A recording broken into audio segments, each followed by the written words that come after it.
Você é concurseiro de todo o Brasil, é um prazer mais uma vez recebê-lo em nossa companhia.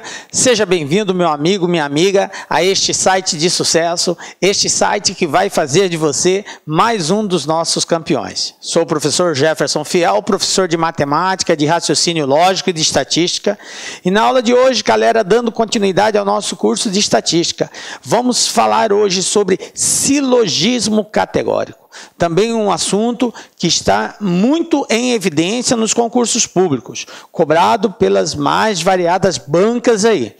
Conhecido também como quantificadores, uso de quantificadores. Então nós vamos falar sobre esses quantificadores, todo, algum, nenhum, as suas afirmações e as suas negações. Então vem comigo que nós temos uma aula aí muito gostosa para a gente poder aí saborear. Vem, galera, vamos dar o pontapé inicial aí, falando sobre silogismos categóricos, todo, algum e nenhum. Bom, a gente precisa inicialmente entender a definição desse silogismo categórico, né? Então eu trouxe aqui uma definição para a gente já começar sintonizando do que se trata isso daqui, né? O silogismo categórico, ele é uma parte do raciocínio lógico, né? Um dos assuntos que englobam o raciocínio lógico de forma particular, e a sua constituição na sua constituição possui 3 proposições, que são esses quantificadores que eu acabei de citar. O que eles fazem? Eles afirmam ou negam algo de forma absoluta e incondicional. Então, a nossa experiência hoje vai ser exatamente em, conhecendo esses quantificadores, nós nos posicionarmos com relação às afirmativas que eles expressam. E o que quer dizer essas afirmativas? Quando eu uso o quantificador todo, o que quer dizer todo? O que quer dizer algum? O que quer dizer nenhum? Então é muito bom que você se pergunte, tanto no final da aula você saiba responder isso. O que é o quantificador todo? Quando ele faz uma afirmativa, o que ele quer dizer? Quando ele faz uma negativa, o que ele quer dizer? Então, são coisas que você tem que estar buscando durante a aula. Então, eu vou estar explicando, vou estar falando sobre eles, e aí você começa já a dar respostas a essas situações. A mesma coisa acontece com o quantificador algum e com o quantificador nenhum. Eu vou fazer a afirmativa, eu vou fazer a negativa desses quantificadores e vou também fazer uma representação através de diagramas. Professor, como assim diagramas? A gente sabe que nós podemos representar conjuntos através de diagramas de Venn. E a utilização de diagramas na resolução dos exercícios, ela atua de forma muito ao nosso lado, ela contribui para que a gente mais facilmente consiga dar respostas, tá? E aí na nossa aula de exercício, você vai ver que eu resolvo quase todos eles praticamente só utilizando os diagramas. Ele ajuda a gente ter uma visão mais ampla do papel desse quantificador todo, algum e nenhum. Belezinha? Então vem comigo. Então isso é silogismo categórico. Bom, como eu já disse, ele corresponde às proposições formadas com o uso dos seguintes termos. Então, os termos que a gente vai usar, está aqui o todo, o algum e o nenhum. Esses três termos aqui formam o que nós chamamos de quantificadores, tá? Então, tem algumas bancas que trabalham com essa termologia. Então, você vai ver lá no edital.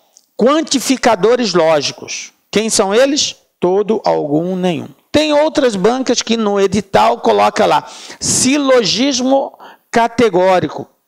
Todo, algum, nenhum.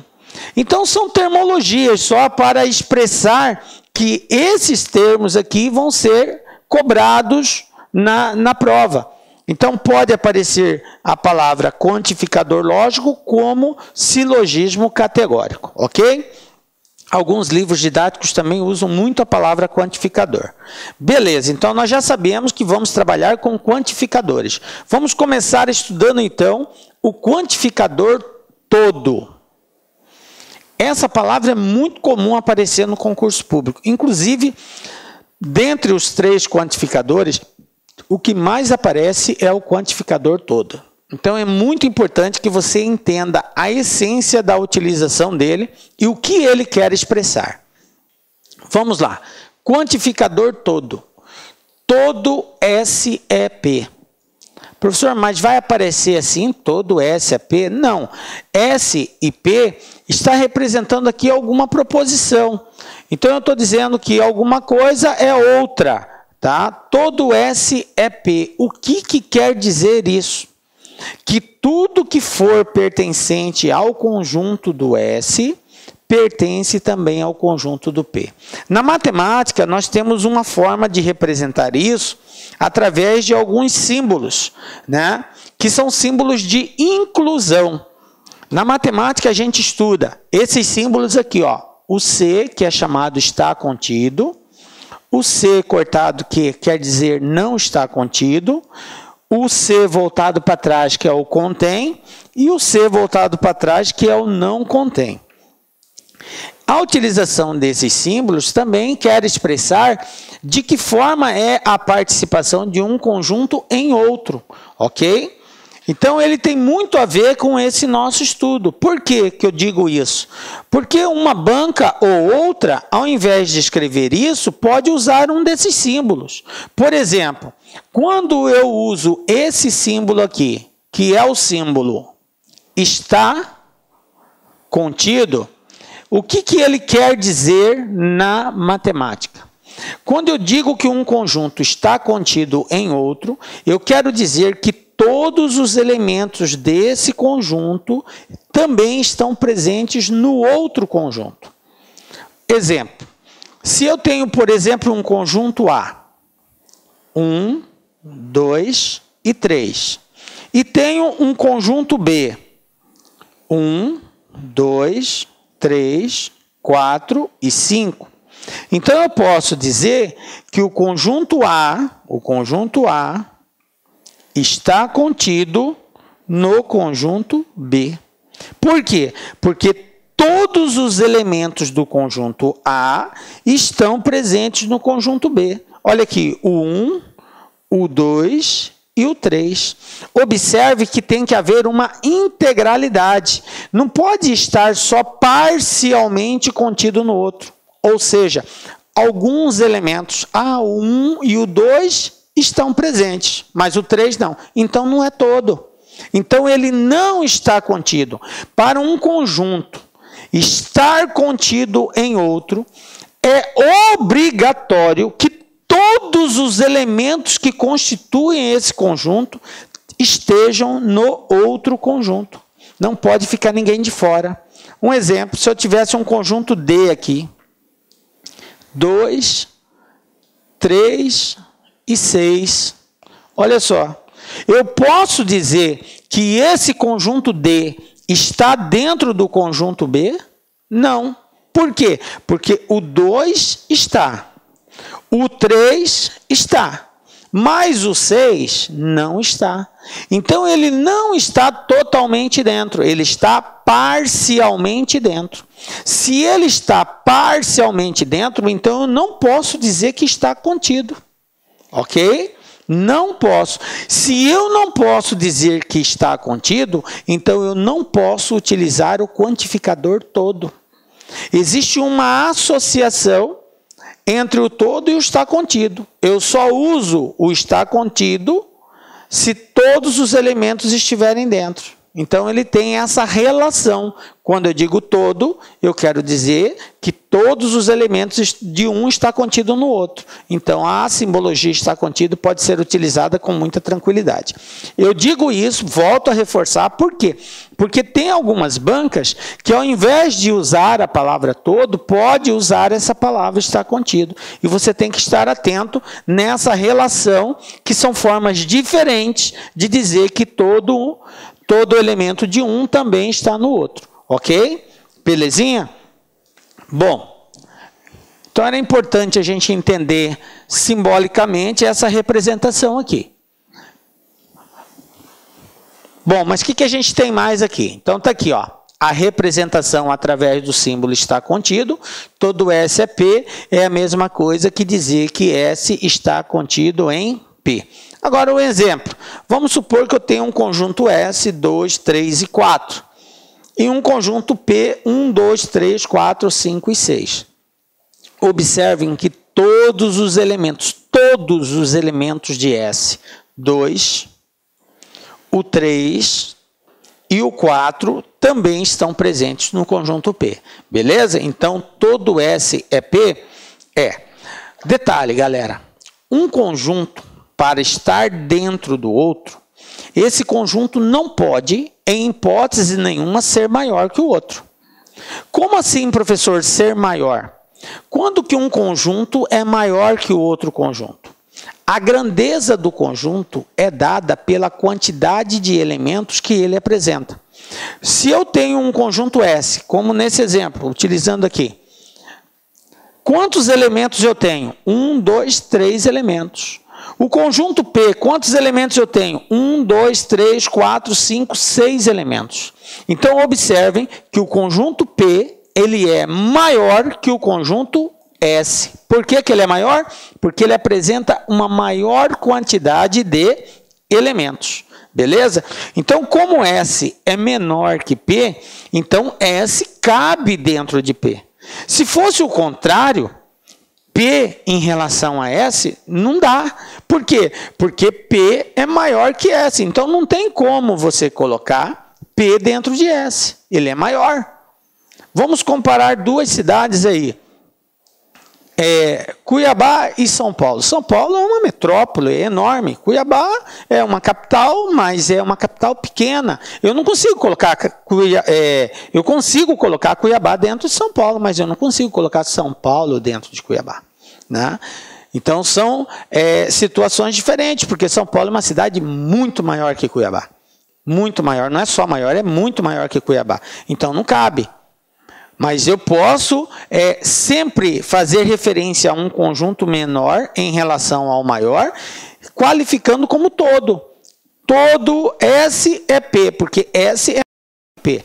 Aí você me pergunta, professor, mas eu só posso fazer isso se for menor? A resposta é não. Você pode dizer também se for igual.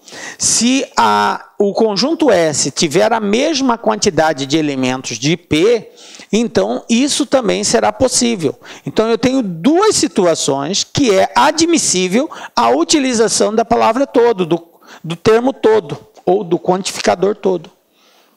Quando o primeiro conjunto da referência for menor que o segundo, ou quando o primeiro conjunto for igual ao segundo.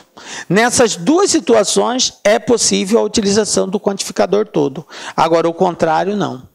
Sendo assim, eu posso dizer que todo S é P, mas como P é maior que S, eu não posso dizer que todo P é S, ok? A não ser que eles fossem iguais. Aí há essa possibilidade, ok? Então, veja bem. A observação que eu quero dizer é isso. Dizer que todo S é P é diferente de todo P é S. Não é a mesma coisa. Dizer se todo S é P, todo P é S. Não. Pode ser que sim, pode ser que não. Vai depender. Depender de quê? Depender, se S for igual a P, aí isso aqui é admissível.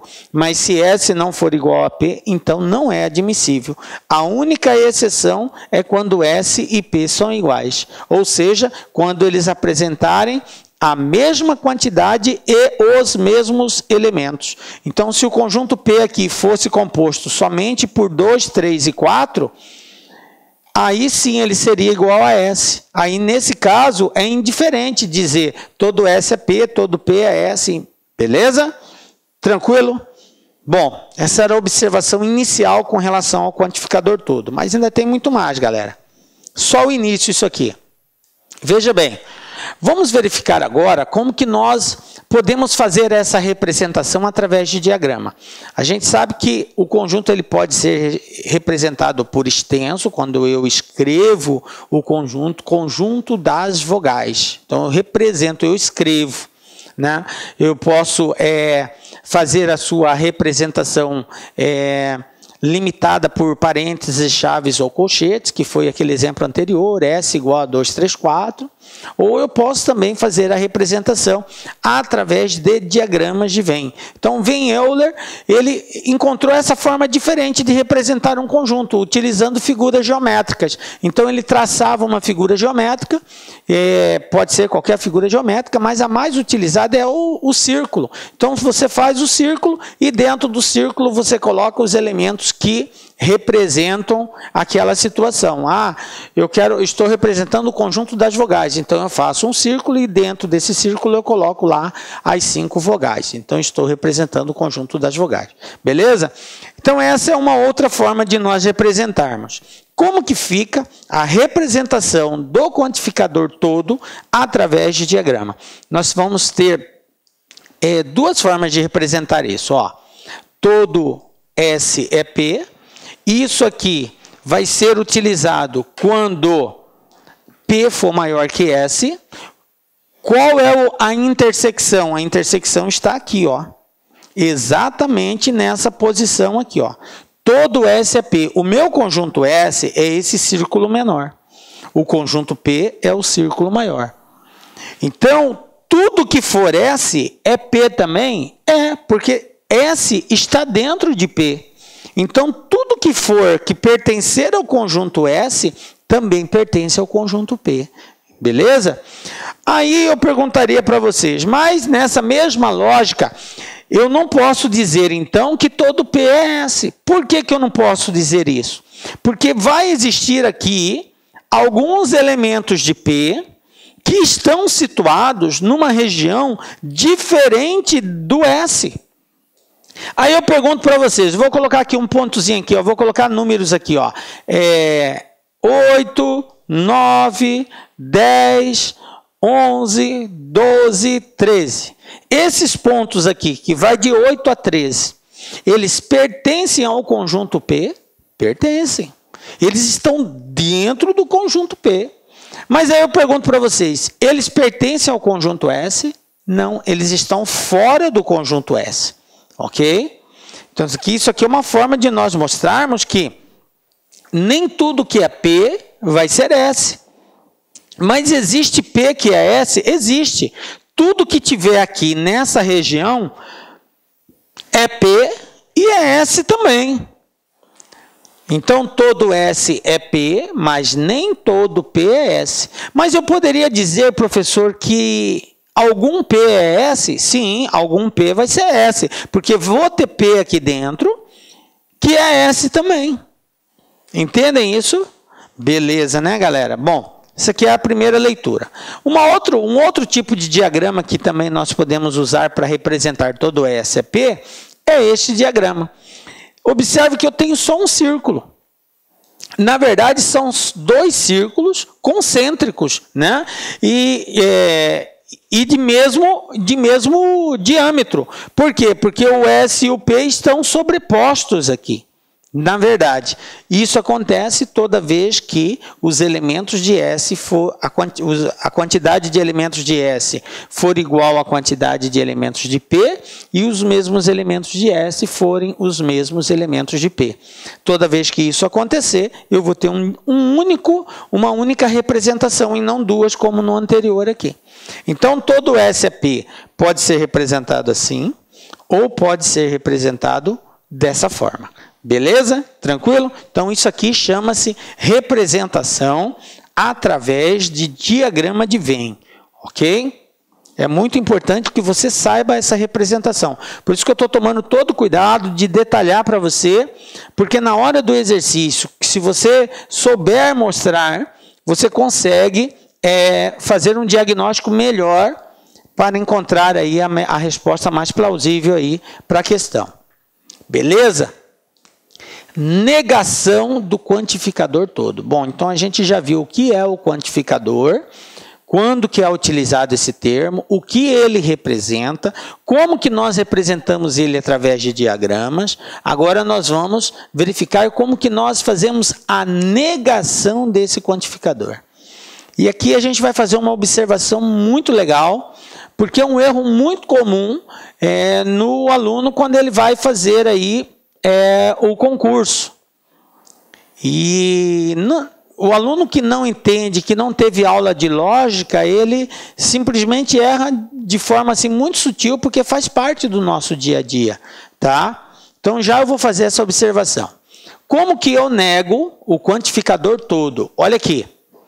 Para negarmos o quantificador todo, basta substituí-lo por algum ou pelo menos um. Essa é a forma que nós usamos para negar o quantificador todo. Porque quando você diz todo, você não tem exceção. Todo é todo, não pode ficar nada de fora. Então não vai ser todo. Se ficar alguma coisa de fora, então não é todo. Então, para negar o todo, basta você mostrar que tem alguma coisa de fora. Ele deixa de ser todo. Entendem isso? Então, quando eu digo algum, e essa palavra aqui, galera, ela tem um significado matemático muito grande para nós. Então, é muito importante que você entenda. Então, eu quero falar assim, bem de perto com você.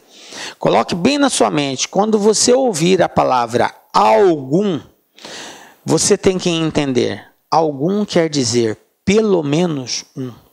Algum pode ser 1, pode ser 2, pode ser 3, pode ser 10, pode ser 1000.